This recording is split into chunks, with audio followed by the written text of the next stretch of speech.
ರಾಧೆ ರಾಧೆ. ಜೀವನ ಏನಿದು? ಜೀವನ ನಾವು ಜನ್ಮ ಪಡಿತೀವಿ, ದೊಡ್ಡವರಾಗ್ತೀವಿ, ನಮ್ಮ ಅಪ್ಪ ಅಮ್ಮ ನಮ್ಮನ್ನು ಸಾಕ್ತಾರೆ. ಆಗ ಅಪ್ಪ ಅಮ್ಮನ ದುಡ್ಡಲ್ಲೇ ನಮ್ಮ ಬಾಲ್ಯ ಕಳೆಯುತ್ತೆ. ಆಮೇಲೆ ನಾವು ದೊಡ್ಡವರಾಗ್ತೀವಿ, ನಾವು ಮದುವೆ ಮಾಡ್ಕೊಳ್ತೀವಿ, ನಮ್ಮ ಮಕ್ಕಳು ಹುಡ್ತಾರೆ, ನಾವು ಅವರನ್ನು ಸಾಕ್ತೀವಿ. ಆಮೇಲೆ ನಮಗೆ ವಯಸ್ಸಾಗುತ್ತೆ. ಆಮೇಲೆ ಒಂದಿನ ಈ ಪ್ರಪಂಚದಿಂದ ಹೊರಟೋಗ್ತೀವಿ. ಇದೇನಾ ಜೀವನ ಅಂದರೆ? ತುಂಬ ಸಲ ಈ ಪ್ರಶ್ನೆ ನಿಮಗೂ ಬರಬಹುದು ಅಲ್ವಾ? ಈಗ ಸ್ವಲ್ಪ ನೀರಿನ ಯಾತ್ರೆ ನೋಡಿ. ಸಾಗರದಿಂದ ಹಾವಿಯಾಗಿ ಮೇಲೇಳುತ್ತೆ, ಮೋಡವಾಗಿ ಮಳೆ ಸುರಿಯುತ್ತೆ, ಆಮೇಲೆ ನದಿಯಾಗಿ ಮತ್ತೆ ಸಾಗರನ ಸೇರುತ್ತೆ.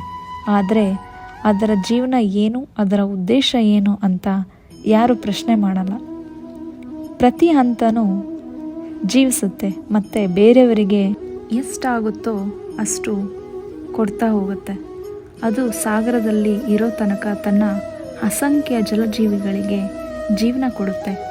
ಆಮೇಲೆ ಸಾಗರದಿಂದ ಹಾವಿಯಾಗಿ ಮೋಡ ಆದಾಗ ರೈತರಿಗೆ ಆಸೆ ಹುಟ್ಟಿಸುತ್ತೆ, ಅವರ ಬೆಳೆ ಚಿಗುರಿ ಏಳುತ್ತೆ ಅಂತ.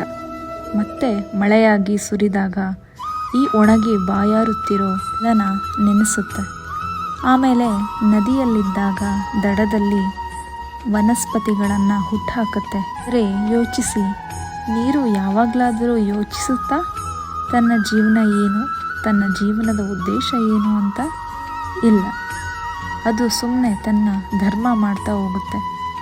ಮತ್ತು ಎಲ್ರಿಗೂ ಎಷ್ಟು ಆಗುತ್ತೋ ಅಷ್ಟು ಆನಂದ ಕೊಡ್ತಾ ಹೋಗುತ್ತೆ. ಅದಕ್ಕೆ ಜೀವನದಲ್ಲಿ ಯಾವತ್ತೂ ಪ್ರಶ್ನೆ ಮಾಡಬೇಡಿ, ಈ ಜೀವನ ಏನು ಅಂತ, ಇದರ ಉದ್ದೇಶ ಏನು ಅಂತ ಚಿಂತಿಸಬೇಡಿ. ಸುಮ್ಮನೆ ಈ ಜೀವನನ ಜೀವಿಸಿ ಮತ್ತು ಎಷ್ಟಾಗುತ್ತೋ ಅಷ್ಟು ಎಲ್ಲರಿಗೂ ಆನಂದ ಕೊಡಿ. ಮನಸ್ಸು ಸಂತೋಷವಾಗಿ ಹೇಳುತ್ತೆ ರಾಧೆ ರಾಧೆ.